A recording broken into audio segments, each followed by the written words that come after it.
হরে কৃষ্ণ। সকল মাতাজি এবং প্রভুজিদের চরণে আমার প্রণাম। ইসকন শ্রী শ্রী রাধা গোবিন্দ টেম্পল ম্যাঙ্গালুরুর তরফ থেকে আমরা লেভেল 2 ভগবদ গীতা অধ্যয়ন করছি। একে প্রি ভক্তি শাস্ত্রী কোর্সও বলা যায়। এবং আজকে আমাদের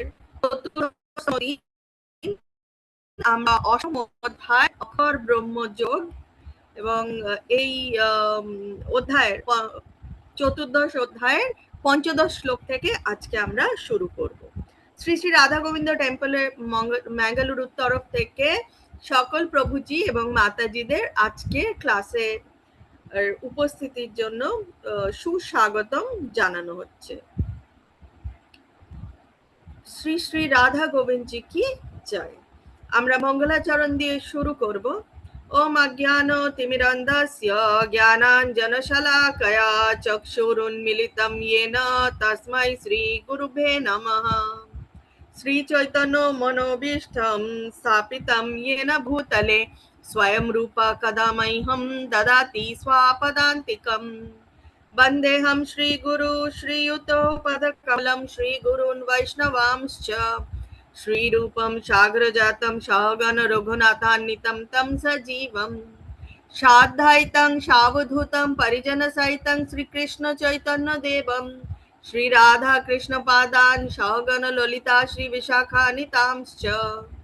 हे कृष्ण करुणा सिन्धु दीनबन्धु जगत्पते गोपेशो गोपिका कांतो श्री राधा कांतो नमस्तुते। तप्त कांचन गौरांगी श्री राधे वृंदावनेश्वरी वृषभानुसुत देवी प्रणमामि हरिप्रिये। वाञ्छा कल्पतरुभ्यश्च कृपा सिन्धुभ्येव च पतितानां पावनेभ्यो वैष्णवेभ्यो नमो नमो। नमो विष्णुपादाय कृष्णपृष्ठाय भूतले श्रीमते भक्ति वेदांत स्वामिनिति नामिने। नमस्ते सरस्वते देवे गौरवाणी प्रचारिणे निर्विशेष शून्यवादी पाश्चात्य देशधारिणे। जय श्री कृष्ण चैतन्य प्रभु नित्यानंद श्री अद्वैत गदाधर श्रीवासादि गौर भक्त वृंद। हरे कृष्ण कृष्ण कृष्ण हरे हरे हरे राम राम राम हरे हरे। निताई गौर प्रेमानंदे हरि हरि बोल। श्रीला प्रभुपाद की जय, श्रीला गुरु महाराज की जय, गुरु परंपरा की जय, श्री श्री राधा गोविंद जी की जय। অক্ষর ব্রহ্মযোগ অষ্টম অধ্যায়ের পঞ্চদশ শ্লোক থেকে আমরা আজ শুরু করব। ওং নমো ভগবতে বাসুদেবায়, ওং নমো ভগবতে বাসুদেবায়, ওং নমো ভগবতে বাসুদেবায়। ভগবান বলছেন, মামুপেত্য পুনর্জন্মা দুঃখালয়ম অশাশ্বতম নাপ্নুবন্তি মহাত্মনঃ সংসিদ্ধিম পরমম গতঃ। ভগবান বলছেন, মহাত্মা ভক্তিপরায়ণ যোগীগণ আমাকে লাভ করে আর এই দুঃখপূর্ণ নশ্বর সংসারে পুনরায় জন্মগ্রহণ করেন না, কেননা তারা পরম সিদ্ধি প্রাপ্ত হয়েছেন। শ্রীলা প্রভুপাদজির তাৎপর্য। শ্রীলা প্রভুপাদজি কি জয়। তাৎপর্যে শ্রীলা প্রভুপাদ বলছেন, যেহেতু এই অনিত্য জড় জগৎ জন্ম মৃত্যু জরা ও ব্যাধি রূপ ক্লেশের দ্বারা জর্জরিত, স্বভাবতই যিনি পরমার্থ সাধন করে কৃষ্ণলোক বা গোলোক বৃন্দাবনে পরম গতি লাভ করেন, তিনি কখনোই এই জগতে ফিরে আসতে চান না। পরম ধামের বর্ণনা করে বৈদিক শাস্ত্রে বলা হয়েছে যে তা হচ্ছে অব্যক্ত অক্ষর ও পরমাগতি, অর্থাৎ সেই গ্রহলোকে আমাদের জড় দৃষ্টির অতীত এবং যা বর্ণনারও অতীত, কিন্তু তাই হচ্ছে মহাত্মাদের জীবনের পরম লক্ষ্য। ভগবান শ্রীকৃষ্ণ ও শ্রীকৃষ্ণের সান্নিধ্য ব্যতীত তারা আর কিছুই কামনা করেন না, সেটি হচ্ছে জীবনের পরম সার্থকতা। এই শ্লোকটিতে পরমেশ্বর ভগবান শ্রীকৃষ্ণের সবিশেষবাদী ভক্তদের কথাই গুরুত্ব সহকারে উল্লিখিত হয়েছে। এই সমস্ত ভক্তেরা কৃষ্ণ ভাবনার মাধ্যমে জীবনের পরম সিদ্ধি লাভ করেন। পক্ষান্তরে তারা হচ্ছেন মহাত্মা। ষষ্ঠদশ শ্লোকে ভগবান বলছেন, আব্রহ্মণ ভুবনাল্লোকাঃ পুনরাবর্তিনোর্জুনা মামুপেত্যা তু কৌন্তেয়া পুনর্জন্ম ন বিদ্যতে। হে অর্জুন, এই জীবন থেকে ব্রহ্মলোক পর্যন্ত সমস্ত লোকই হচ্ছে পুনরাবর্তনশীল, অর্থাৎ পুনর্জন্ম হয়। কিন্তু হে কন্তেয়, আমাকে প্রাপ্ত হলে আর পুনর্জন্ম হয় না। আমি গতকাল যে একটা ছবি পাঠিয়েছি, আপনারা সকলেই আশা করি সেটা দেখেছেন এবং পড়ার চেষ্টা করেছেন। সেখানে আপনারা দেখবেন যে বিরজা যে নদী রয়েছে বা কারণ সমুদ্র রয়েছে, তার ওপরে হচ্ছে সেই গোলক বৃন্দাবন, আর নিচে 14টি লোক রয়েছে। তো সেই 14টি লোক যদি লক্ষ্য করে থাকেন, এবং সেই 14টি লোকের একদম মাঝখানে রয়েছে আমাদের ভূলোক, আমরা যেখানে রয়েছি, এবং একদম ওপরে রয়েছে ব্রহ্মলোক। তো ব্রহ্মলোকও কিন্তু সেই 14টা লোকের মধ্যে রয়েছে, যার জন্য কেউ স্বর্গলোক বা ব্রহ্মলোক যেখানেই পৌঁছাক না কেন, সে কিন্তু সেই বিরজা নদী বা কারণ সমুদ্র পার হতে পারছে না। যখনই কারণ সমুদ্র পার হবে, তখন সে আর ফেরত আসতে তাকে হবে না। তার মানে সেটা ছাড়া যদি 14টা লোকের মধ্যে কোথাও পৌঁছয়, তাকে পুনর্জন্ম নিতেই হবে। তারপর যে শ্রীলা প্রভুপাদ বলছেন, কর্ম, জ্ঞান, হঠ আদি যোগ সাধনকারী যোগীদের ভগবান শ্রীকৃষ্ণের দিব্য ধামে প্রবেশ করতে হলে পরিশেষে কৃষ্ণ ভাবনায় ভাবিত হয়ে ভক্তিযোগ অনুশীলন করার মাধ্যমে পূর্ণতা লাভ করতে হয়। ভগবান শ্রীকৃষ্ণের এই দিব্য ধামে একবার প্রবেশ করলে আর এই জড় জগতে ফিরে আসতে হয় না। এই জড় জগতের সর্বোচ্চ লোকে অথবা দেবলোকে প্রবেশ করলেও জন্ম মৃত্যু চক্রের অধীনেই থাকতে হয়। মর্ত্যবাসীরা যেমন উচ্চলোকে উন্নীত হয়, তেমনি ব্রহ্মলোক, চন্দ্রলোক, ইন্দ্রলোক আদি উচ্চলোকের অধিবাসীরাও এই গ্রহলোকেই পতিত হয়। উচ্চতর গ্রহলোকে যারা কৃষ্ণ ভাবনায় উন্নতি সাধন করেন, তারা উত্তরোত্তর উচ্চতর গ্রহলোক প্রাপ্ত হন এবং মহাপ্রলয়ের পর সনাতন চিন্ময় ধামে প্রবেশ করেন। এখন সপ্তদশ শ্লোকে ভগবান বলছেন, সহস্রযুগা পর্যন্তম আহার্যদ ব্রাহ্মণো বিদুঃ রাত্রিম যোগা সহস্রান্তম তে হোত্রা বিদো জনঃ।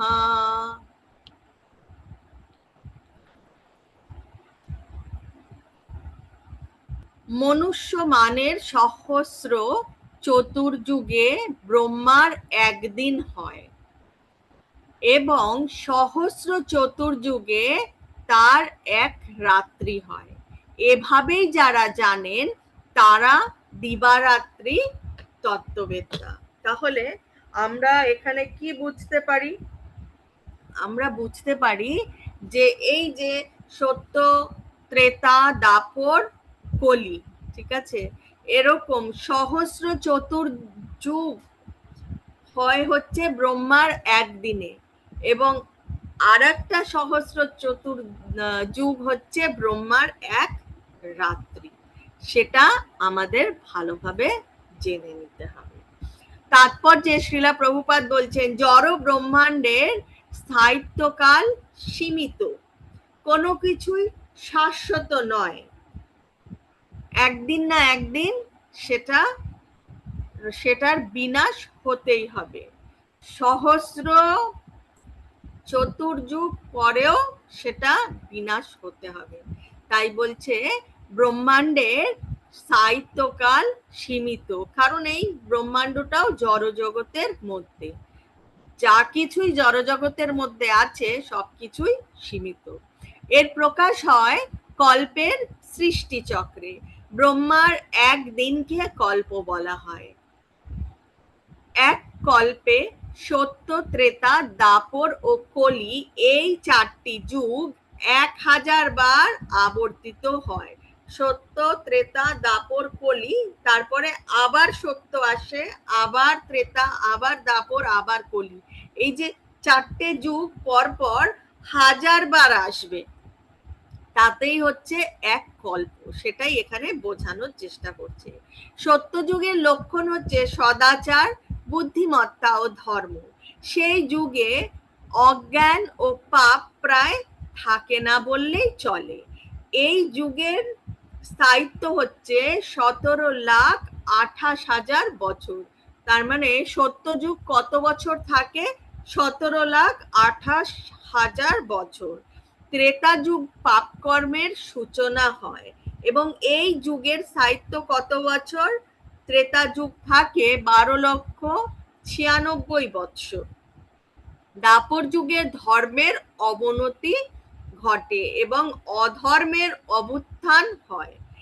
এই যুগ মানে দাপর যুগের স্থায়িত্ব হচ্ছে 8,64,000 বছর এবং সবশেষে যে কলি যুগ গত 5,000 বছর আগে থেকে চলছে, 5,000 প্লাস কিছু বছর আগে থেকে চলছে।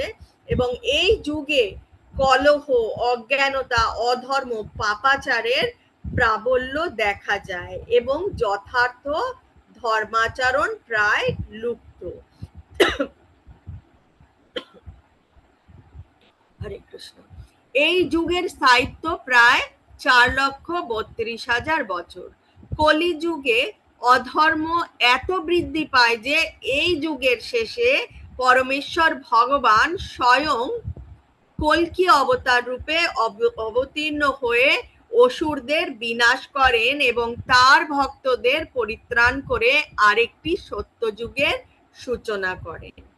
তারপর এই প্রক্রিয়া আবার চলতে থাকে। এই চারটি যুগ যখন 1000 বার আবর্তিত হয় তখন ব্রহ্মার একদিন হয় এবং সমপরিমাণ কালে এক রাত্রি।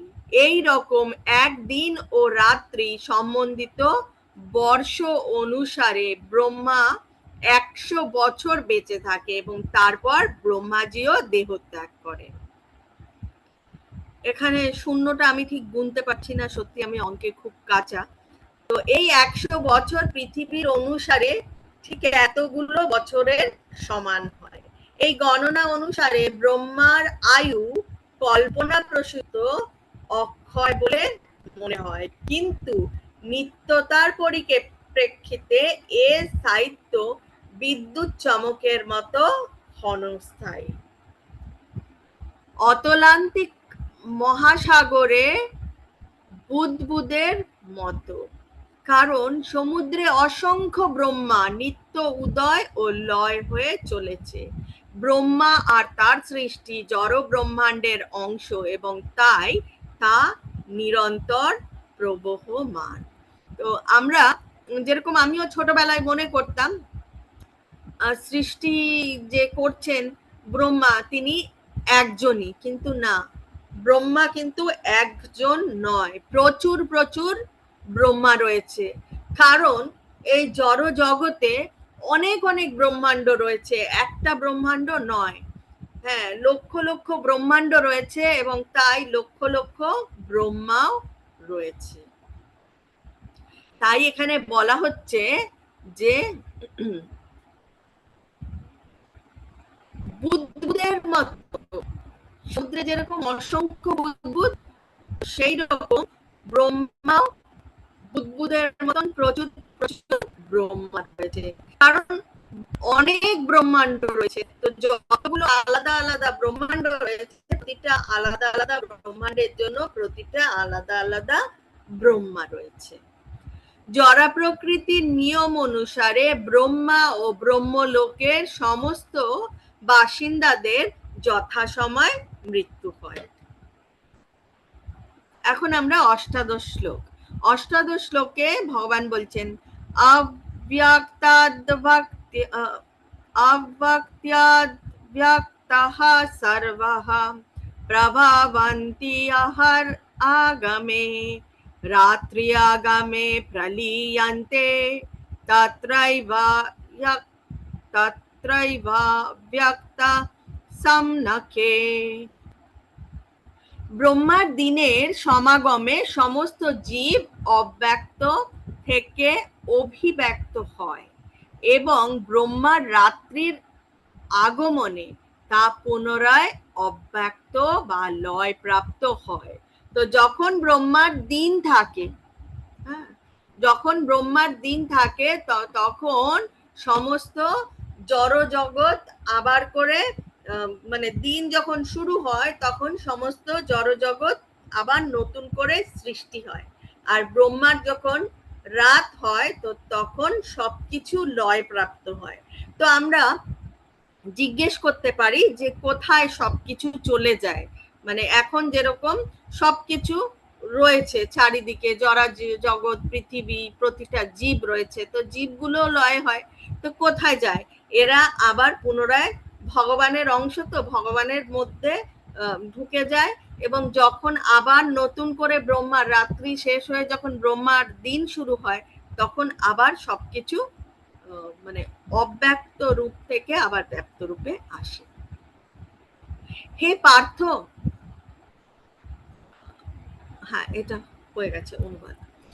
তাৎপর্য: অল্প বুদ্ধি সম্পন্ন জীব যারা এই জড় জগতে থাকবার চেষ্টা করে তারা বিভিন্ন উচ্চতর গ্রহলোকে উন্নীত হতে পারে এবং তারপরে আবার তাদের এই পৃথিবী গ্রহে পতন হয়।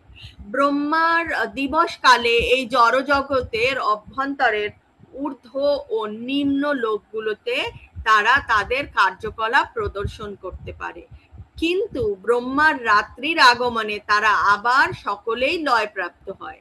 জড়জাগতিক কার্যকলাপের জন্য ব্রহ্মার দিবাভাগে তারা বিভিন্ন কলেবর প্রাপ্ত হয় এবং রাত্রে তাদের সেই সমস্ত কলেবরের বিনাশ হয় এবং সেই সময় জীবসমূহ বিষ্ণুর বিগ্রহে একসঙ্গে অবস্থান করে।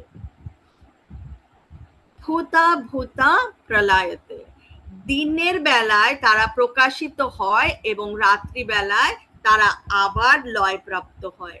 অন্তিমে ব্রহ্মার আয়ু যখন শেষ হয়ে যায় তখন তারা সকলে বিলীন হয়ে যায় এবং কোটি কোটি বছর ধরে অপ্রকাশিত থাকে। তারপর আরেকটি কল্পে যখন ব্রহ্মা আসে বা ব্রহ্মা জন্মগ্রহণ করে তখন তারা আবার পুনরায় ব্যক্ত হয়।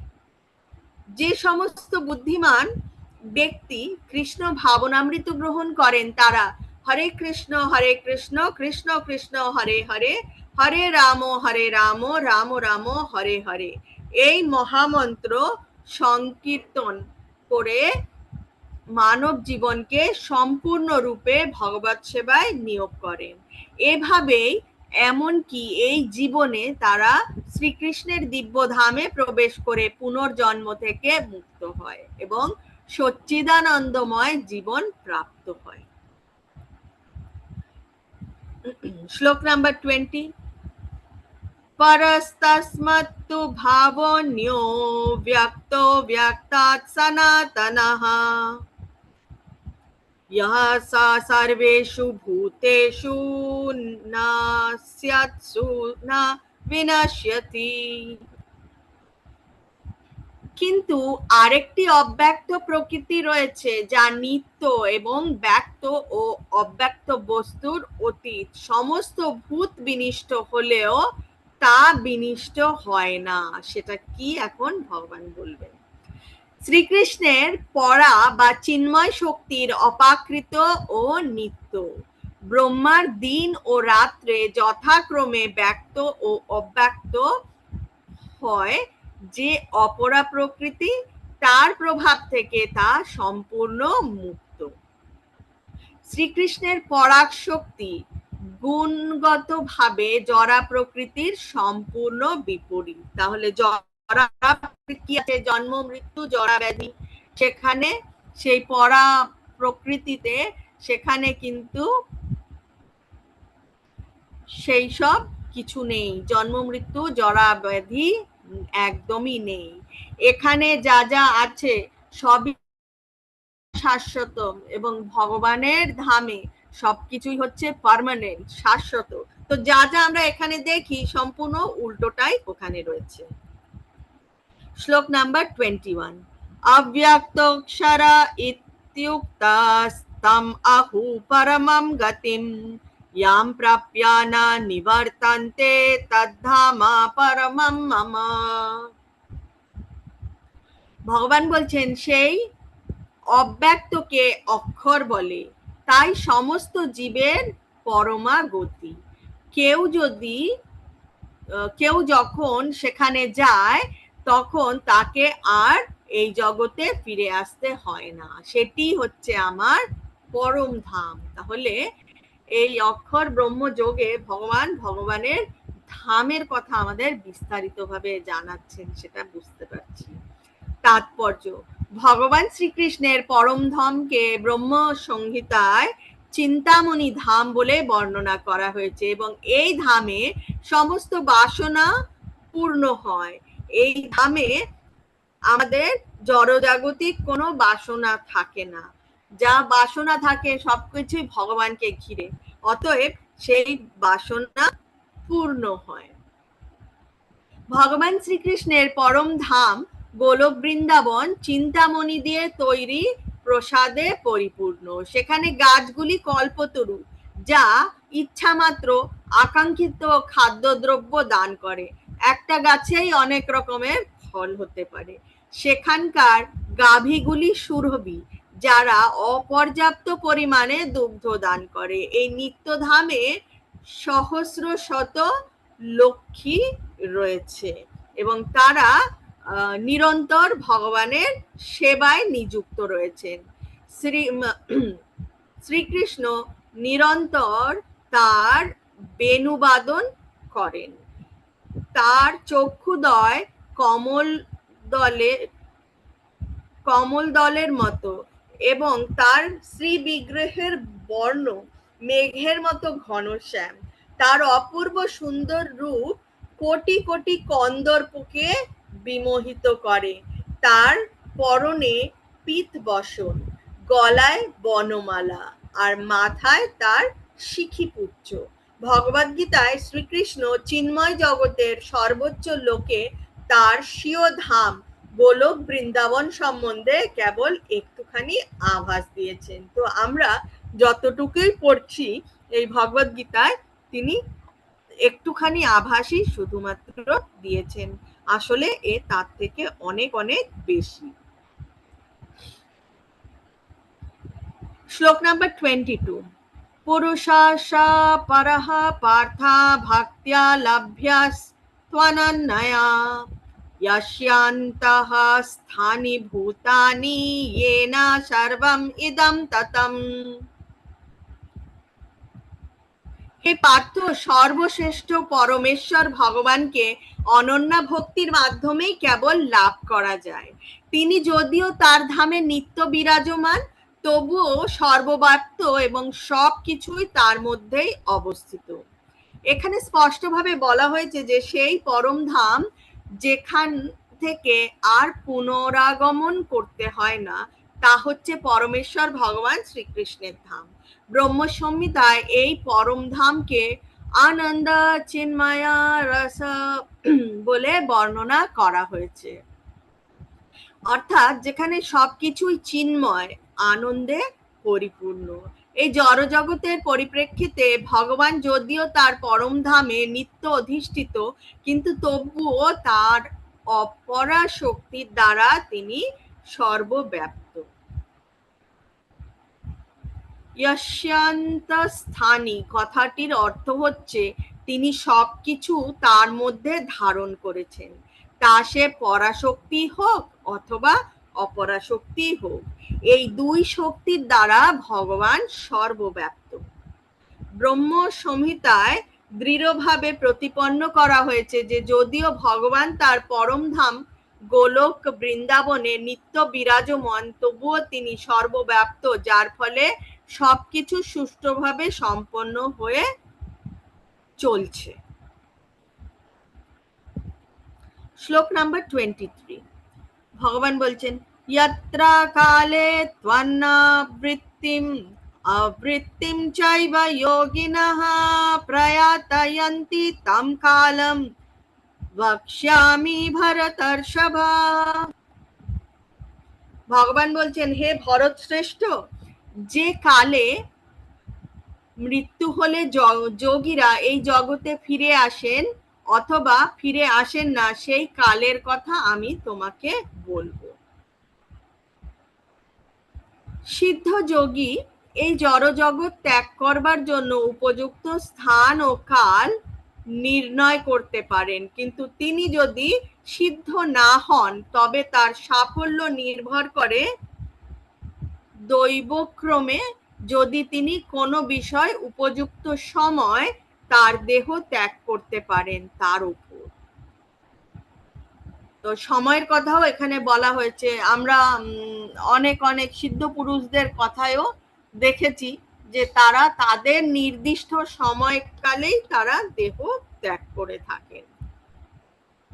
শ্লোক নাম্বার 24, অগ্নির জ্যোতির আহাহা শুক্লাহ ষান্মাসা উত্তরায়ণম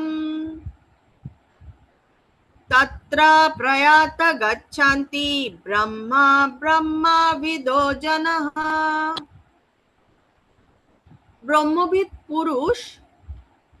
ব্রহ্মবিদ পুরুষগণ অগ্নি জ্যোতি শুভ দিন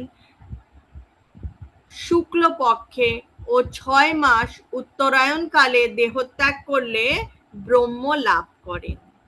তাৎপর্যে শ্রীলা প্রভুপাদ বলছেন, অগ্নি জ্যোতি দিন পক্ষ আদির উল্লেখ থেকে জানা যায় যে এই সকলের এক একজন বিশেষ অধিষ্ঠাতা দেবতা আছেন যারা আত্মার গতিপথ নিয়ন্ত্রণ করেন। মৃত্যুর সময় মন জীবাত্মাকে নবজীবনের পথে এগিয়ে নিয়ে যায়। উত্তম যোগী তার ইচ্ছা অনুসারে কোনো বিশেষ স্থানে কোনো বিশেষ সময়ে দেহত্যাগ করতে পারেন। দৈবক্রমে শুভ মুহূর্তে যদি কারো দেহত্যাগ হয় তবে সে জন্ম মৃত্যুর চক্রে পুনরাগমন করবে না, নতুবা অবশ্যই তাকে এই জড় জগতে ফিরে আসতে হবে।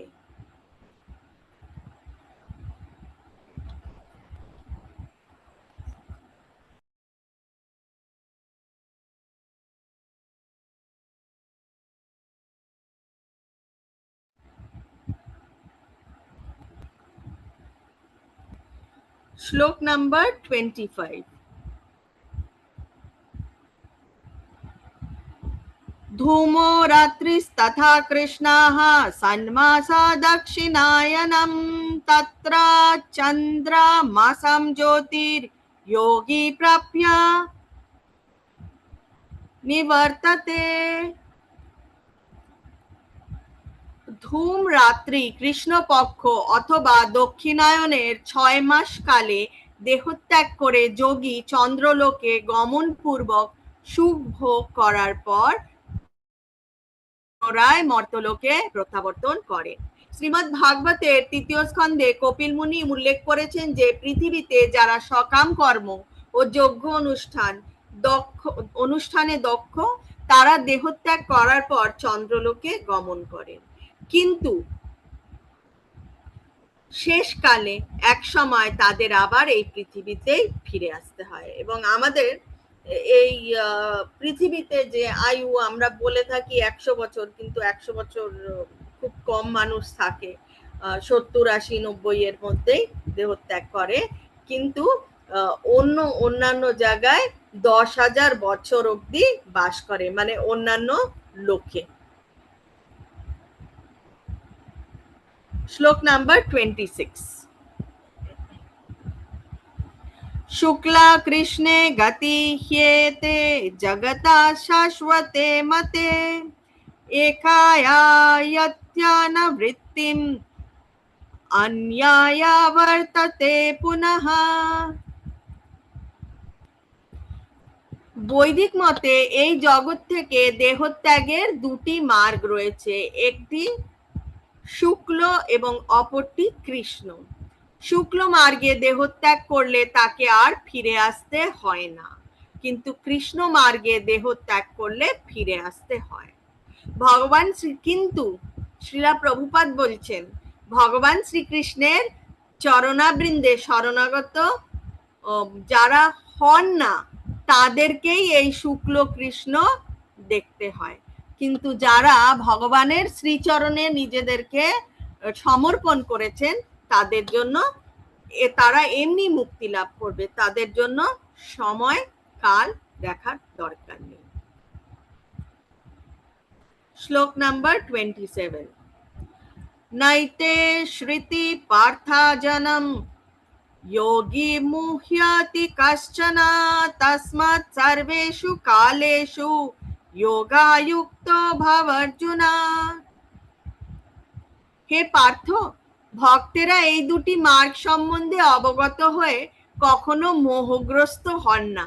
অতএব হে অর্জুন, তুমি ভক্তিযোগ অবলম্বন করো। ভক্তিযোগে অনেক অনেক অনেক, আমরা বলি না এক্সেপশন, এক্সেপশন বলতে বাংলায় কি বলবো, যেটা মানে গতানুগতিক হয়ে চলেছে, তার যে ডিভিয়েশন হয়, তার বাইরেও যে কিছু হয়, সেটাই হচ্ছে একমাত্র আমাদের ভক্তিযোগ।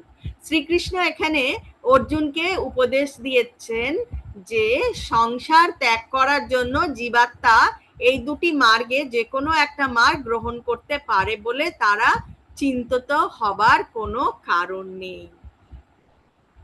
ভক্তের কর্তব্য হচ্ছে সুদৃঢ় বিশ্বাসের সঙ্গে কৃষ্ণ ভাবনায় ভাবিত হয়ে হরে কৃষ্ণ মহামন্ত্র কীর্তন করা। কৃষ্ণ ভাবনায় আবিষ্ট হবার শ্রেষ্ঠ পন্থা হচ্ছে সর্বদাই শ্রীকৃষ্ণের সেবায় যুক্ত হওয়া।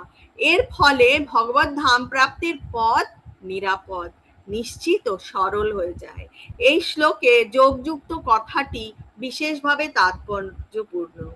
যিনি দৃঢ়তাপূর্বক যোগ অভ্যাস করেন তিনি তার সমস্ত কার্যকলাপের মাধ্যমে সর্বদাই কৃষ্ণ ভাবনায় যুক্ত থাকেন। জড় বিষয়ের প্রতি অনাসক্ত থাকতে হবে এবং সমস্ত কিছু কৃষ্ণ ভাবনামৃত দ্বারা পরিপূর্ণ করে তুলতে হবে। এভাবেই যুক্ত বৈরাগ্য পন্থার মাধ্যম অতি সহজ, এবং এই পন্থাতে আমরা যদি চলতে পারি তাহলেই আমরা পরম সিদ্ধি লাভ করতে পারি। ভক্তিযোগ সাধন করার ফলে তিনি অবশ্যই ভগবত ধাম প্রাপ্ত হবেন। অষ্টম অধ্যায়ের অন্তিম শ্লোক এখন। বেদেষু যজ্ঞেষু তপসু চৈবা দানেষু যৎ পুণ্য ফলম প্রদিষ্টম আত্যেতি তৎসর্বমিদং বিদিত্বা যোগী পরম স্থানমুপাইতি চাদ্যম। ভক্তিযোগ অবলম্বন করলে তুমি কোনো ফলেই বঞ্চিত হবে না। বেদপাঠ, যজ্ঞ অনুষ্ঠান, তপস্যা, দান আদি যত প্রকার জ্ঞান ও কর্ম আছে সেই সমুদয়ে যে ফল তা তুমি ভক্তিযোগের দ্বারা লাভ করে আদি ও পরম ধাম প্রাপ্ত হও। শ্রী গুরুদেবের তত্ত্বাবধানে বেদ অধ্যয়ন ও তপশ্চর্যার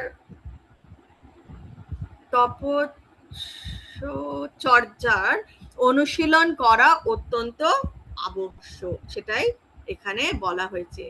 এবং মানে আমাদেরকে কোনো না কোনো গুরুর কাছে শরণাপন্ন হতে হবে এবং গুরুর নির্দেশ অনুযায়ী আমাদেরকে চলতে হবে, এবং গুরুর যে গাইডেন্স সেই গাইডেন্সেই আমাদের যেই যোগই আমরা করি না কেন, তপস্যা যোগ, ভক্তি যোগ, সেই যোগ করতে হবে। তাই 5 বছর থেকে 20 বছর পর্যন্ত গুরুর তত্ত্বাবধানে বেদ অধ্যয়ন করার পর ব্রহ্মচর্য এই যে আমাদের আগের যে ধর্ম আশ্রম ছিল, সেই আশ্রমে কি হয়, প্রথমে ব্রহ্মচার্য, তো সেখানে কি হতো 5 বছর থেকে 20 বছর পর্যন্ত গুরুর তত্ত্বধানে বেদ অধ্যয়ন করার পর ব্রহ্মচারী শিক্ষার্থী পরম চরিত্রবান মানুষ হতে সক্ষম হতো, এবং তারপরে গৃহস্থাশ্রমে তাকে নানা রকম যজ্ঞানুষ্ঠান করতে হয় যাতে তিনি অধিকতর সিদ্ধি লাভের উদ্দেশ্যে পরমার্থ সাধনে সচেষ্ট হন। তারপর কি হতো, তারপর গৃহাশ্রম থেকে নিবৃত্ত হয়ে বানপ্রস্থ গ্রহণ করে বনবাসী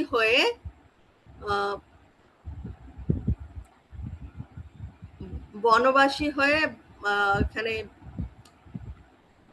লয় কয় রয়েছে, যাই হোক, বনের কিছু মানে আমাদের গৃহস্থ অবস্থায় যে রূপে থাকতো সেই সব মানে আবরণ ভূষণ সেসব ছেড়ে দিয়ে সে সেরকম বনে গিয়ে যেমন থাকতে হয় সে সেরকম করে থাকতো, এবং ক্ষৌরকর্ম পরিহার করে তাকে নানা রকম নানা রকম তপস্যার অনুশীলন করতে হতো, এবং এভাবেই ব্রহ্মচর্য, গার্হস্থ, বানপ্রস্থ এবং সবিশেষে সন্ন্যাস আশ্রমের বিধিবিধান পালন করে জীবনের পরম সিদ্ধির স্তরে উন্নীত হতে হতো। কিন্তু এখন মানে এখনকার যে সময় রয়েছে কলিযুগে, সেই সব এখন আর সম্ভব নয়। এখন আমাদেরকে কি করতে হবে, এখন আমরা কৃষ্ণ ভাবনাময় হয়ে আমরা যদি ভক্তির পথে চলি সেটাই যথেষ্ট। কৃষ্ণ ভাবনামৃতের সৌন্দর্য এতই অনুপম যে কেবল ভগবানকে ভক্তি করার একটি মাত্র সাধনার মাধ্যমেই এই সমস্ত আশ্রম এবং বৈদিক কর্মকাণ্ডের সমস্ত আচার অনুষ্ঠান অতিক্রম করা যায়।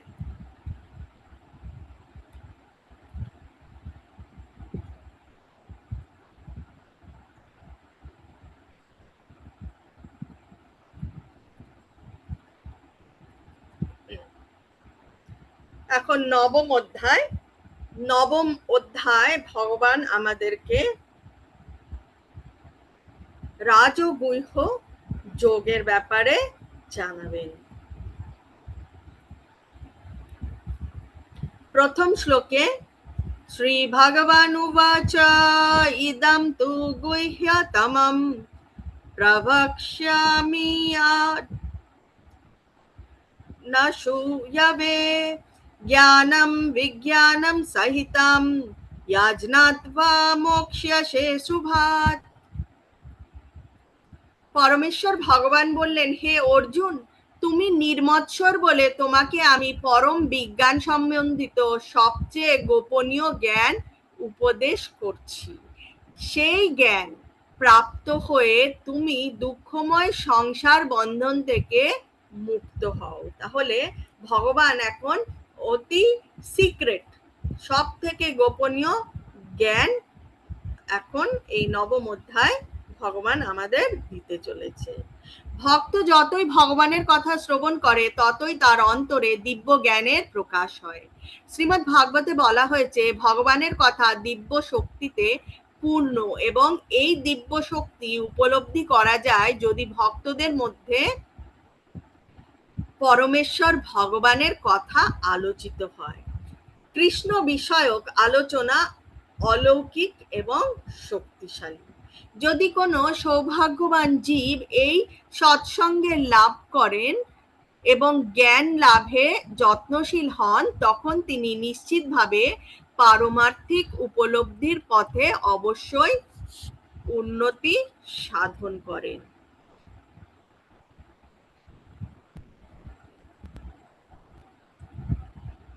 নবম অধ্যায়ে কেবল শুদ্ধ ভক্তির বর্ণনা করা হয়েছে, তাই এই অধ্যায়টি হচ্ছে গুচ্ছতম। যিনি কৃষ্ণের এই পরম গুহ্যতম তত্ত্ব সম্বন্ধে অবগত, তিনি স্বাভাবিকভাবে অপাকৃত স্তরে অধিষ্ঠিত। ইদম জ্ঞানম, এই জ্ঞান কথাটির অর্থ শুদ্ধ ভক্তিযোগ, যা হচ্ছে নববিধা ভক্তি। এবং নববিধা ভক্তি কি? শ্রবণম কীর্তনম বিষ্ণু স্মরণম পাদ সেবনম অর্চনম বন্দনম দাস্যম সাখ্যম আত্মা নিবেদনম। ভক্তিযোগে এই 9টি অঙ্গের অনুশীলনের ফলে চিন্ময় চেতনায় বা কৃষ্ণ ভাবনায় উন্নীত হওয়া যায়। ঈর্ষাপরায়ণ ব্যক্তি কখনোই ভগবদ্গীতার ব্যাখ্যা করতে পারে না, অথবা কৃষ্ণ তত্ত্ব কখনোই তারা বিশ্লেষণ করতে পারে না। কৃষ্ণ তত্ত্ব না জেনে যারা তার চরিত্রের সমালোচনা করে তারা বাস্তবিকই মূর্খ। দ্বিতীয় শ্লোকে ভগবান বলছেন, রাজা বিদ্যা রাজা গুহ্যম পবিত্রম ইদম উত্তমম প্রত্যক্ষাবগমম ধর্ম্যম সুসুখম কর্তুম অব্যয়ম। এই জ্ঞান সমস্ত বিদ্যার রাজা, তাই রাজগুহ্য যোগ বলা হচ্ছে।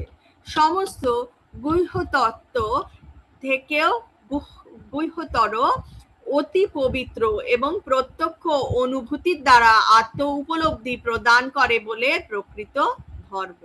এই জ্ঞান অব্যয় এবং সুখ সাধ্য।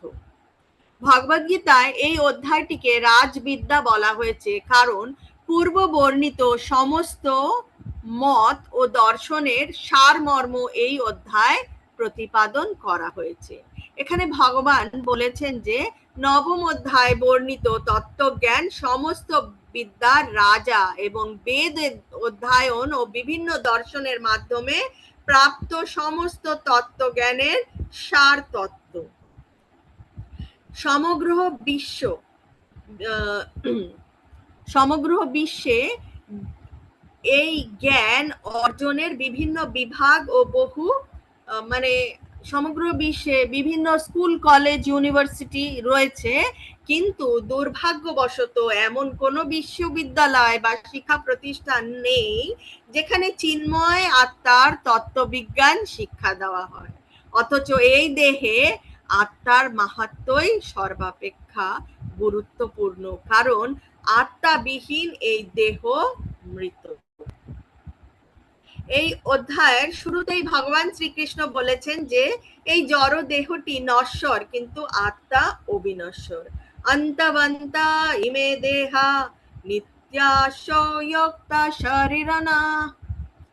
দেহের থেকে আত্মা ভিন্ন এবং আত্মা অপরিবর্তনীয়, অবিনশ্বর ও সনাতন। এই মৌলিক উপলব্ধি হচ্ছে জ্ঞানের গুহ্য তত্ত্ব। পদ্মপুরাণে মানুষের পাপ কর্মের বিশ্লেষণ করা হয়েছে এবং পাপের পর পাপ কর্মের পরিণামও দেখানো হয়েছে। যারা সকাম কর্মে নিয়োজিত তারা পাপ কর্মফলের বিভিন্ন স্তরে আবদ্ধ। উদাহরণস্বরূপ বলা যায়, যখন কোনো বৃক্ষের বীজ রোপণ করা হয় সেটি তৎক্ষণাৎ একটি বৃক্ষে পরিণত হয় না, তার জন্য কিছু সময় লাগে। সেই রকম মানুষের পাপ কর্মের বীজও ফলপ্রাপ্ত হতে সময় লাগে। অনেক পাপ কর্ম এখনো বীজ রূপে রয়েছে, অনেক পাপের ফল দুঃখ দুর্দশা রূপে ফলপ্রাপ্ত অলরেডি হয়ে গেছে, যা আমরা এখনো ভোগ করছি। যিনি ভক্তিযোগে ভগবানের সেবা করেছেন তিনি ইতিমধ্যেই সম্পূর্ণরূপে পাপ থেকে মুক্ত হয়েছেন। ভক্তি সহকারে যারা পরম পুরুষোত্তম ভগবানের সেবা করেছেন বা করছেন তাদের প্রারব্ধ সঞ্চিত ও বীজত্ব সমস্ত পাপ কর্মের ফলই ধীরে ধীরে নষ্ট হয়ে যায়। ভগবত ভক্তিতে অত্যন্ত প্রবল পাপ নাশকারী শক্তি রয়েছে। ভক্তিমূলক কার্যকলাপে কখনোই জড়জাগতিক বলে মনে করা উচিত নয়। কেবলমাত্র শ্রবণ করাই নয়, ভগবানের মহামন্ত্র, ভগবানের নাম, রূপ, গুণ, লীলা শুধু শ্রবণ করাই নয়, সেই সঙ্গে যে যদি কেউ কৃষ্ণ ভাবনাময় ভক্তিযোগের কথা প্রচার করে অথবা কৃষ্ণ ভাবনামৃতের প্রচারের কাজকর্মে সহযোগিতা করে, তবে সেও উত্তরোত্তর পারমার্থিক উন্নতি অনুভব করে। পারমার্থিক জীবনে এই উন্নতি কোনো প্রকার পূর্বার্জিত শিক্ষা বা যোগ্যতার উপর নির্ভর করে না। ভক্তিযোগ এত শক্তিশালী যে তার অনুশীলন করার ফলে নিঃসন্দেহে দিব্য জ্ঞান লাভ করা যায়।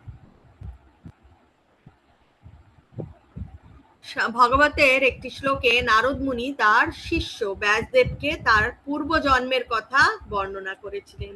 পূর্বজন্মে তিনি এক দাসী পুত্র ছিলেন এবং বাল্যকালে যে চাতুর্মাস্য হয় সেই সময় সেই দাসী সেই সাধুদের সেবা করতেন। তো সেই চতুর্মাস যখন চলছিল তখন নারদ মুনিও সেই সাধু সংঘ করার সুযোগ পেয়েছিলেন, যার ফলে তিনি তাদের অন্তরঙ্গ সঙ্গ লাভ করেছিলেন। তাদের অনুগ্রহ ক্রমে তিনি তাদের ভিক্ষা পাত্র সংলগ্ন উচ্ছিষ্ট অন্ন একবার মাত্র ভোজন করেছিলেন, মানে তাদের প্রসাদ পেয়েছিলেন, এবং তার ফলে তার পাপ দূর হয় এবং চিত্ত মার্জিত হয়। তখন তার হৃদয়ে সেই মহাভাগবতের মতো নির্মল হয় এবং তাতে পরমেশ্বরের আরাধনায় রুচি জাগ্রত হয়। সাধু সঙ্গের প্রভাবে নারদ ভগবানের মহিমা শ্রবণ ও কীর্তনের রুচি লাভ করেছেন এবং তারপর তার হৃদয়ে ভগবত ভক্তির প্রতি তীব্র আসক্তিও জন্মায় এবং তারপরেই তিনি এই যে নারদ মুনি স্তরে সেইখানে পৌঁছতে পেরেছে তার পরের জন্মে। এই শ্লোকে ধর্মম শব্দটির অর্থ হচ্ছে ধর্মের পথ। নারদ মুনি ছিলেন প্রকৃতপক্ষে এক দাসী পুত্র, তাই তিনি বিদ্যালয়ে অধ্যয়ন করার সুযোগ কিন্তু পাননি। কিন্তু সমস্ত ধর্ম আচরণের পরম লক্ষ্য হচ্ছে ভক্তিযোগ। তো তিনি ধর্মের আচার করেছিলেন, তাই তিনি ভক্তিযোগ করতে সমর্থ হয়েছিলেন। সবাই পুংসা পরো ধর্ম যত ভক্তির অধোক্ষজে। ধর্মপরায়ণ লোকেরা সাধারণত জানে না যে ধর্মাচরণের চরম সার্থকতা হচ্ছে ভগবত ভক্তি লাভ করা এবং জাগতিক যে পড়াশোনার মাধ্যমে সার্টিফিকেট রয়েছে তা কিন্তু নয়। সাধারণত আত্ম উপলব্ধি করতে হলে বৈদিক জ্ঞানের আবশ্যকতা আছে, কিন্তু এখানে যদিও নারদ কখনো কোনো গুরুদেবের শিক্ষা প্রতিষ্ঠানে যাননি এবং বৈদিক সিদ্ধান্তেও শিক্ষিত হতে পারেননি, তবুও তিনি বৈদিক জ্ঞান অনুশীলনে পরম সিদ্ধি লাভ করেছিলেন। মহান আচার্যদের সঙ্গ লাভ করার ফলে অশিক্ষিত ও বৈদিক জ্ঞান সম্পূর্ণ অজ্ঞ মানুষও আত্ম উপলব্ধির উপযোগী জ্ঞান সম্বন্ধে অবগত হতে পারে। ভক্তিযোগের পথ অত্যন্ত সুখসাধ্য, সুসুখম। ভক্তিযোগের অঙ্গ হচ্ছে শ্রবণম, কীর্তনম, বিষ্ণু স্মরণম। সুতরাং ভগবানের নাম মহাত্ম শ্রবণ, কীর্তন অথবা প্রামাণিক আচার্যদের দিব্য জ্ঞান সম্বন্ধিত দার্শনিক প্রবচন শোনার মাধ্যমে ভক্তিযোগ সাধিত হয়। ভগবান বলেছেন পুষ্পম পত্রম ফলম তোয়ম। তিনি ভক্তের নিবেদিত সবকিছু গ্রহণ করতে প্রস্তুত এবং তা যাই হোক না কেন তাকে কিন্তু ভগবানকে তা ভক্তি সহকারে নিবেদন করতে হবে। ভক্তি সহকারে ভগবানকে যা কিছু অর্পণ করা হয় ভগবান তাতেই সন্তুষ্ট হন এবং সন্তুষ্ট চিত্তে গ্রহণ করেন। ভগবানের চরণে অর্পিত তুলসীর সৌরভ শুধুমাত্র ঘ্রাণ করে সনত কুমার আদি মহর্ষিরা মহাভাগবতে পরিণত হন। ভগবানকে আমরা যা কিছুই নিবেদন করি না কেন তিনি কেবল আমাদের ভালোবাসাটাই গ্রহণ করেন।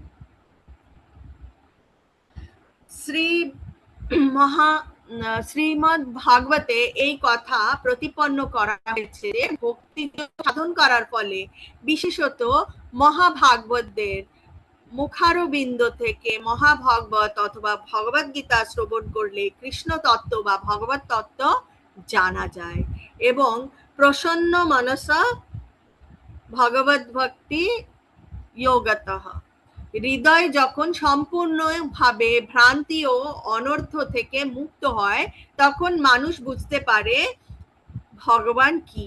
এভাবেই ভগবত ভক্তি বা কৃষ্ণ ভাবনামৃতের পন্থা হচ্ছে সমস্ত বিদ্যার রাজা এবং সমস্ত গুহ্য তত্ত্বের রাজা। ভগবত গীতায় কতগুলো অধ্যায় রয়েছে? অষ্টাদশ অধ্যায় রয়েছে, ঠিক আছে। এবং আমরা আজকে কোন অধ্যায় রয়েছি? একদম মধ্যিখানে, নবম অধ্যায়। তো আমাদের কাছে সব থেকে দুর্লভ জিনিস যদি থেকে থাকে তাহলে আমরা সেটাকে কি করি? খুব সুন্দরভাবে খুব যত্ন সহকারে চারিদিক দিয়ে এমন করে মানে তুলো বা নরম জিনিস দিয়ে এত সুন্দরভাবে আমরা রাখবো যাতে সেটায় কোনো আঁচ না লাগে। তো ঠিক সেরকমই সব থেকে গোপনীয় জিনিস যেটা বা গোপনীয় কথা যেটা, সেটা কিন্তু চারিদিক লক্ষ্য করে খুব সতর্ক করে একদম ভালোভাবে রাখা হয়, সেই কথাটাও বলা হয়। তো ঠিক নবম অধ্যায়, ঠিক আছে, নবম অধ্যায় হচ্ছে একদম মধ্যিখানে।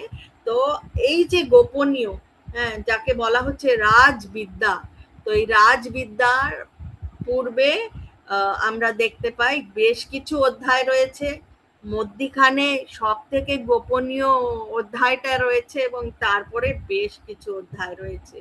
তো এটাই হচ্ছে মানে ভগবত গীতার কথা। যেরকম আমরা পাটিজোড়া খাই, পুলি পিঠে খাই বা বার্গার খাই, যাই খাই না কেন, ওপরে যেগুলো থাকে সেগুলোর কিন্তু অত স্বাদ নেই, কিন্তু মধ্যিখানে যেটা থাকে, পাটিজোড়ার মধ্যিখানে ক্ষীর থাকে বা নারকেলের পুর থাকে, সেটাই সুস্বাদু থাকে, ঠিক আছে। ওটা চারিদিক দিয়ে আবরণ মতন থাকে অন্য কিছু। বার্গারেরও তাই, ওপরেও পাউরুটি, নিচেও পাউরুটি, মাঝখানে এই সুস্বাদু জিনিসটা থাকে। পুলি পিঠেরও তাই। তো এখানেও এই বিদ্যাটা যেটা একদম মধ্যিখানে রয়েছে সেটাই হচ্ছে ভগবানের সব থেকে গোপনীয় কথা। তৃতীয় নম্বর শ্লোকে ভগবান বলছেন, আশ্রদ্ধা ধনা পুরুষা ধর্মস্য পরন্তপা আপ্রাপ্যামাম নিবর্তন্তে মৃত্যু সংসারাবর্তমনি। হে পরন্তপ, এই ভগবত ভক্তিতে যাদের শ্রদ্ধা উদিত হয়নি তারা আমাকে লাভ করতে পারে না। তাই তারা এই জড়জগতে জন্ম মৃত্যুর পথে বারবার ফিরে আসে। তাৎপর্যে বলা হয়েছে, শ্রদ্ধাহীন মানুষের পক্ষে ভক্তিযোগ সাধন করা সম্পূর্ণ অসম্ভব। এটি হচ্ছে এই শ্লোকের তাৎপর্য। সাধু সঙ্গে শ্রদ্ধার উদয় হয়, কিন্তু কিছু মানুষ এতই হতভাগ্য যে মহাপুরুষদের মুখারবিন্দ থেকে বেদের সমস্ত প্রমাণ শ্রবণ করার পরেও তাদের হৃদয়ে ভগবানের প্রতি বিশ্বাস উদয় হয় না। শ্রী চৈতন্য চরিতামৃতে বলা হয়েছে যে শ্রদ্ধা হচ্ছে সম্পূর্ণরূপে দৃঢ় বিশ্বাস অথবা শুধুমাত্র পরমেশ্বর ভগবান শ্রীকৃষ্ণের সেবার দ্বারা মানুষ সব রকমের সার্থকতা অর্জন করতে পারে। গাছের গোড়ায় জল দিলে যেরকম তার শাখা প্রশাখা ও পল্লবাদি আপনা থেকেই পুষ্ট হয়, উদরকে খাদ্য দিলে যেমন সমস্ত ইন্দ্রিয় প্রসন্ন হয়, তেমনি চিন্ময় ভগবত সেবা করার ফলে সমস্ত দেবতা ও জীব আপনা থেকেই সন্তুষ্ট হয়।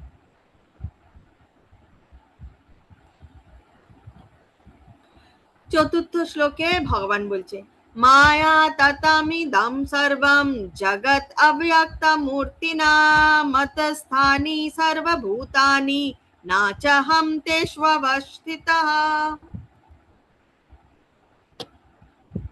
অব্যক্ত রূপে আমি সমস্ত জগতে ব্যক্ত আছি, সমস্ত জীব আমাতেই অবস্থিত, কিন্তু আমি তাতে অবস্থিত নই। তাৎপর্যে এখানে শ্রীলা রূপ গোস্বামী ভক্তি রসামৃত সিন্ধুতে তিনি বলেছেন, অত শ্রীকৃষ্ণ নামাদি না ভবেদ গ্রামেনিন্দ্রিয়ায় সেবন মুখে হি জিহ্বাদো স্বয়মেবা স্ফুরত তদা। জড় ইন্দ্রিয়ের দ্বারা ভগবান শ্রীকৃষ্ণের নাম রূপ লীলা আদি উপলব্ধি করা যায় না। সদ্গুরুর তত্ত্বাবধানে যিনি শুদ্ধ ভগবত ভক্তি সাধন করেন তার নিকট তিনি প্রকাশিত হন। ব্রহ্ম সংহিতায় বলা হয়েছে, প্রেমাঞ্জনা ছুরিতা ভক্তি বিলোচনেন সন্তা সদৈব হৃদয়েষু বিলোকয়ন্তি। পরম পুরুষোত্তম ভগবান শ্রী গোবিন্দের প্রতি অপাকৃত প্রেম ভক্তি বিকাশ সাধন করার ফলে অন্তরে ও বাইরে তাকে সর্বদা দর্শন করা যায়। তাই তিনি সকলের কাছে প্রকট হন। এখানে বলা হয়েছে, যদিও তিনি সর্বব্যাপ্ত, সর্বত্র দৃশ্য, তবুও তিনি জড় ইন্দ্রিয়ের দ্বারা গোচরীভূত নন। সমস্ত ব্রহ্মাণ্ডে সূর্যকিরণের বিস্তারের মতো ভগবানের শক্তি সম্পূর্ণ সৃষ্টিতে বিস্তারিত এবং সবকিছু সেই শক্তির আশ্রয় বিদ্যমান। পঞ্চম শ্লোকে ভগবান বলছেন,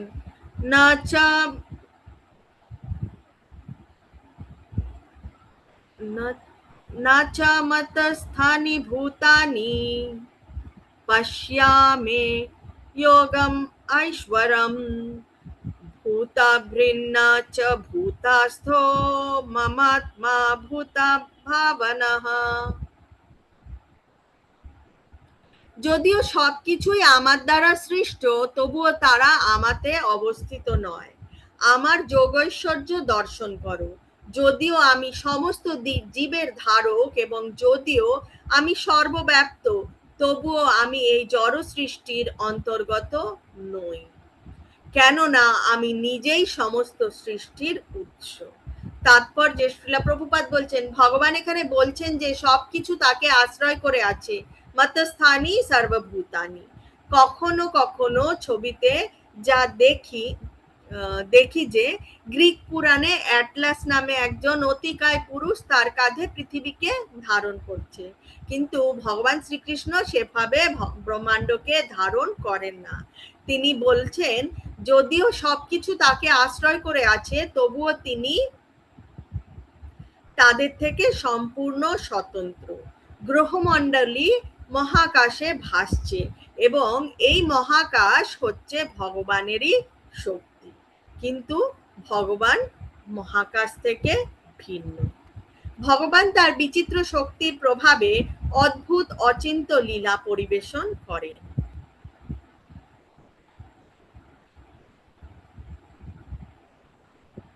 যুগপৎভাবে ভগবান সবকিছুর মধ্যে বিদ্যমান, তবুও সাধারণ মানুষ বুঝতে পারে না কিভাবে তিনি ব্যক্তিগতভাবে সবকিছুর মধ্যে বিদ্যমান।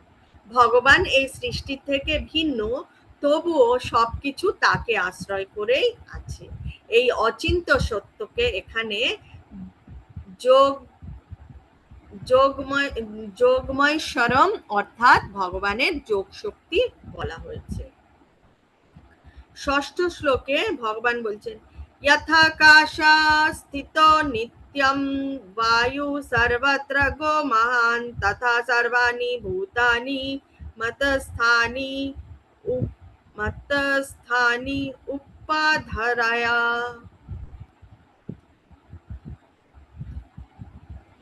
অবগত হও যে মহান বায়ু যেমন সর্বত্র বিচরণশীল হওয়া সত্ত্বেও সর্বদা আকাশে অবস্থান করে, তেমনি সমস্ত সৃষ্ট জীব আমাতে অবস্থান করে। এই বিশাল জড়জগৎ কিভাবে ভগবানকে আশ্রয় করে আছে, এই সত্য সাধারণ মানুষের কাছে অচিন্তনীয়। সত্যি তো, কিভাবে সবকিছু ভাসছে সেটা আমরা কেউ বুঝতে পারি না, কোনো হিসাবও কিন্তু লাগাতে পারি না। যতই বলি না কেন যে গ্র্যাভিটেশনাল ফোর্স আছে, এই আছে সেই আছে, কিন্তু না, গ্র্যাভিটেশনাল ফোর্সই যদি থেকে থাকে তাহলে আমরা দেখে থাকি পূর্ণিমা অমাবস্যায় এই সমুদ্র এত উত্তাল কেন হয়ে ওঠে? গ্র্যাভিটেশনাল ফোর্স তো আছে। চন্দ্র কত দূরে, চন্দ্রর কি প্রভাব পড়তে পারে? চন্দ্রর যদি অতই আকর্ষণ হতো, তাহলে আমাদের মতন মানুষগুলোকেও টেনে নিয়ে উপরে তুলে নিত কিনা? গ্র্যাভিটেশনাল ফোর্সের থেকে যদি চন্দ্রের সেই শক্তি আলাদা হয়, সেই ফোর্সটা আরো বেশি হয়, তাহলে তো আমরা পৃথিবীতে হাঁটতে চলতে পারতাম না, আমাদেরকেও তুলে নিত, যেরকম উত্তাল হয় সমুদ্রে। ঠিক সেরকমই ভগবানের লীলার কথা আমরা কেউ হিসাব করে মেলাতে পারি না। সর্বভূতানি কৌন্তেয়া প্রাকৃতিম ইয়ান্তি মামি প্রকৃতিম ইয়ান্তি মামিকম কল্পাশায়ে পুনস্তানি কল্পদৌ ঋজাম্যহম। হে কন্তেয়, কল্পান্তে সমস্ত জড় সৃষ্টি আমার প্রকৃতিতেই প্রবেশ করে এবং পুনরায় কল্পারম্ভে প্রকৃতির দ্বারা আমি তাদের সৃষ্টি করি। এই জড় জগতের সৃষ্টি, স্থিতি ও প্রলয় সম্পূর্ণরূপে পরম পুরুষোত্তম ভগবানের ইচ্ছার উপর সম্পূর্ণভাবে নির্ভর করে। কল্পের অবসানে মানে ব্রহ্মার মৃত্যু হলে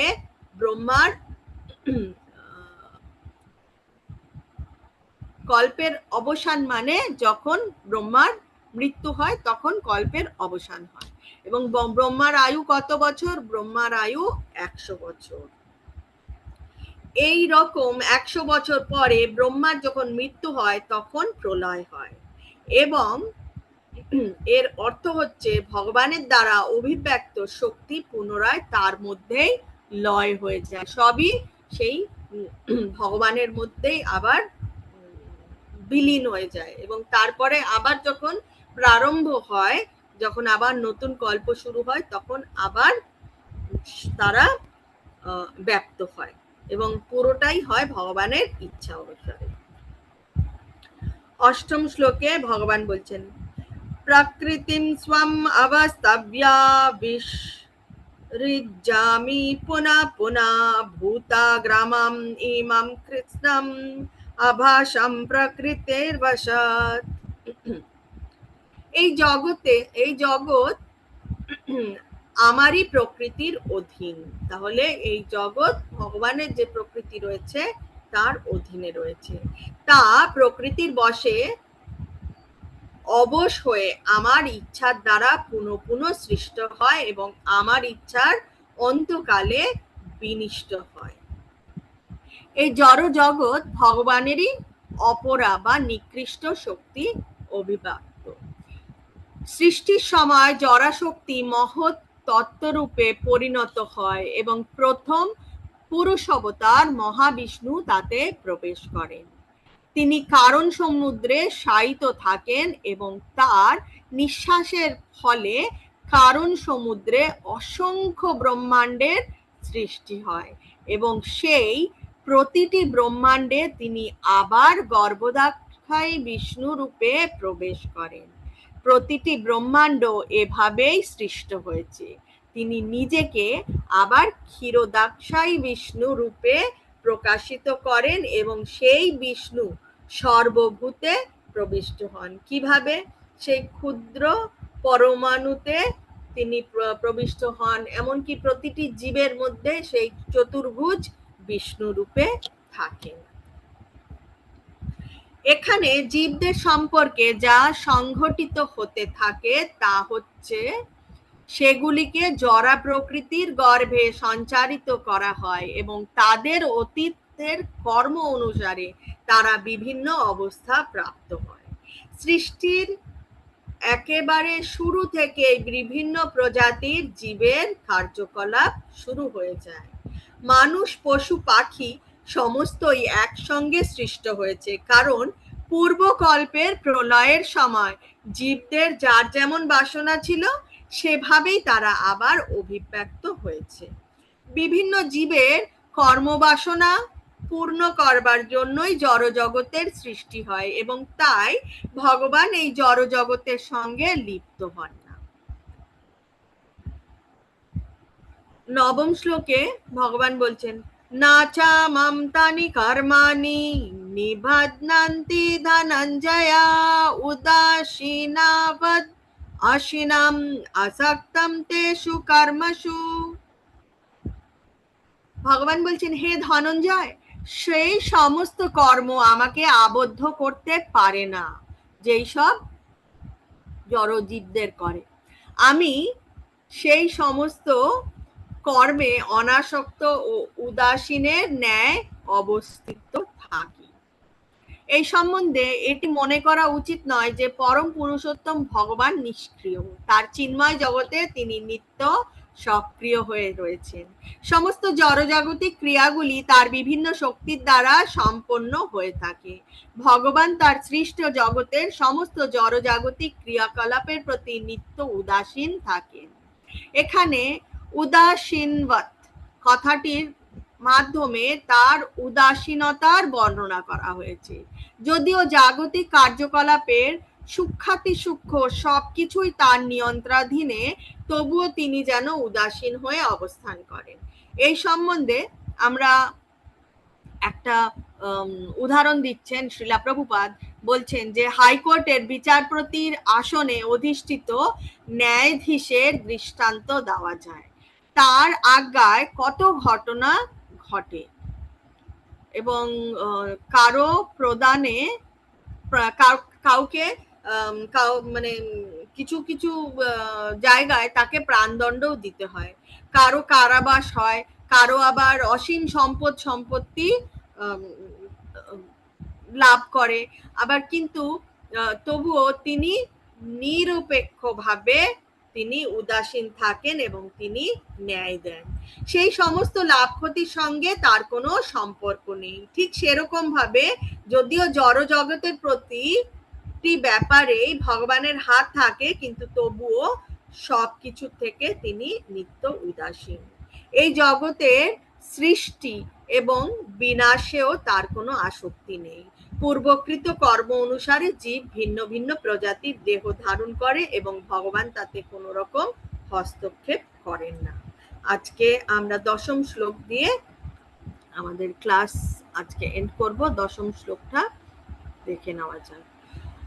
मध्याक्षेण प्रकृतिः श्रूयते सा चराचरं हेतुनानेन कौन्तेय जगद्विपरिवर्तते। হে কন্তেয়, আমার অধ্যক্ষতার দ্বারা জড়া প্রকৃতি এই চরাচর বিশ্ব সৃষ্টি করে। প্রকৃতির নিয়মে এই জগৎ পুনঃ পুনঃ সৃষ্টি হয় এবং ধ্বংস হয়। এখানে স্পষ্টভাবে বলা হয়েছে যে প্রাকৃত জগতের সমস্ত ক্রিয়াকলাপ থেকে সম্পূর্ণ নির্লিপ্ত থাকলেও ভগবান হচ্ছেন পরম নিয়ন্তা। পরমেশ্বরের পরম ইচ্ছা শক্তির প্রভাবে এই জড় জগতের প্রকাশ হয়, কিন্তু তার পরিচালনা করেন জড়া প্রকৃতি। ভগবান শ্রীকৃষ্ণ তিনি হচ্ছেন পিতা, তিনি সর্বকারণ কারণম। তাই এখানে বলা হচ্ছে মাতার গর্ভে বীজ প্রদান করে পিতা সন্তান উৎপাদন করেন, তেমনি পরমেশ্বর ভগবান তার দৃষ্টিপাতের মাধ্যমে জড়া প্রকৃতির গর্ভে সমস্ত জীবকে সঞ্চারিত করেন এবং সেই সমস্ত জীব তাদের পূর্ব কর্ম বাসনা অনুসারে ভিন্ন ভিন্ন রূপ ও যোনি প্রাপ্ত হয়ে প্রকাশিত হয়। এই সমস্ত জীবেরা যদিও ভগবানের দৃষ্টিপাতের ফলে জন্মগ্রহণ করে, কিন্তু তাদের পূর্ব কর্ম বাসনা অনুসারে তারা ভিন্ন ভিন্ন দেহ প্রাপ্ত হয়।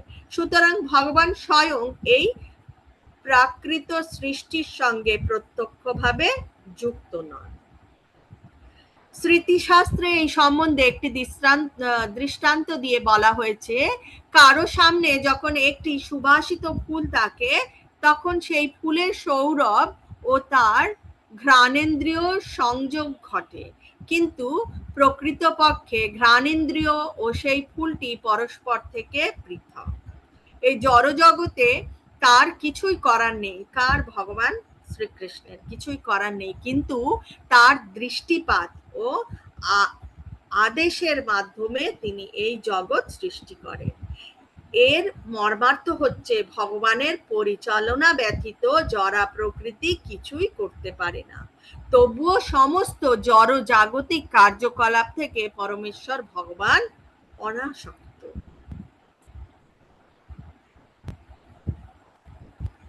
হরে কৃষ্ণ।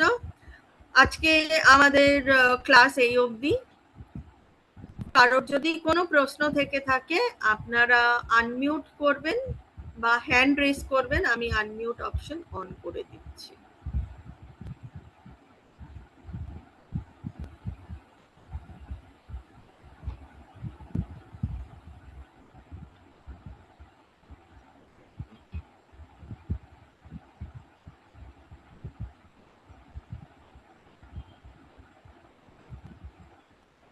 হরে কৃষ্ণ। কারো কোনো প্রশ্ন রয়েছে?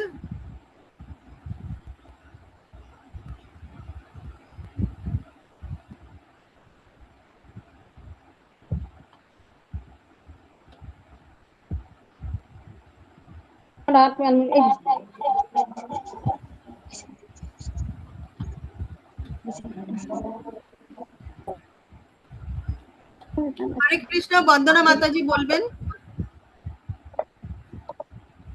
হরে কৃষ্ণ মাতাজি, প্রণাম। বলছি মাতাজি, মায়ার প্রতি দৃষ্টিপাত মানে কি? মায়ার প্রতি মানে কি মায়া দেবী জড় জগতে যিনি মানে মায়ার প্রতি, হ্যাঁ, মায়া বলতে মহামায়ার কথা এখানে বলা হয়েছে, জড়া জগতের কথা।